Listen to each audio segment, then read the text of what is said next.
खुश होने के लिए नौकरी का होना ज़रूरी है। जीने के लिए पैसों का होना ज़रूरी है।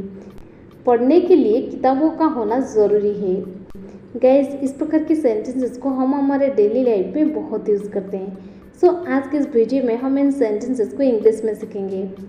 आपने नोटिस किए होंगे इन सभी सेंटेंसेस में एक चीज़ कॉमन है, वो है होना ज़रूरी है। होना ज़रूरी है। सबसे पहले इसकी इंग्लिश देख लेते हैं। होना ज़रूरी है, इसे हम इंग्लिश में कहते हैं देयर हैज़ या फिर had to be. There has to be या फिर देयर हार्ड टू बी। अगर आपके सेंटेंस प्रेजेंट में है तब आपको यूज़ कर देनी है हैज़ और पास्ट के लिए हैड। चलिए इसका कंप्लीट स्ट्रक्चर देख लेते हैं। पहले आपको लिखना पड़ेगा देयर के बाद हैज़ या फिर हार्ड, इसके बाद टू बी के बाद आपको यूज़ कर देनी है नाउन के बाद टू के बाद अगर आपको वर्ब यूज़ करना है तो वर्ब की फर्स्ट फॉर्म यूज़ कर देनी है, इसके बाद अदर वर्ड्स। चलिए कुछ एग्जाम्पल के मदद से और भी बेहतर समझते हैं।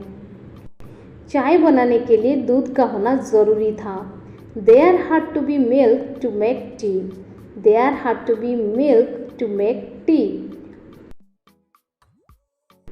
सुख के लिए शांति का होना ज़रूरी है। There has to be peace to live happiness. There has to be peace to live happiness.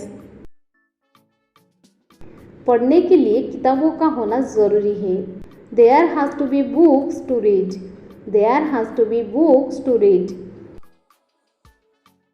जीने के लिए पैसों का होना ज़रूरी है। There has to be money to live. There has to be money to live.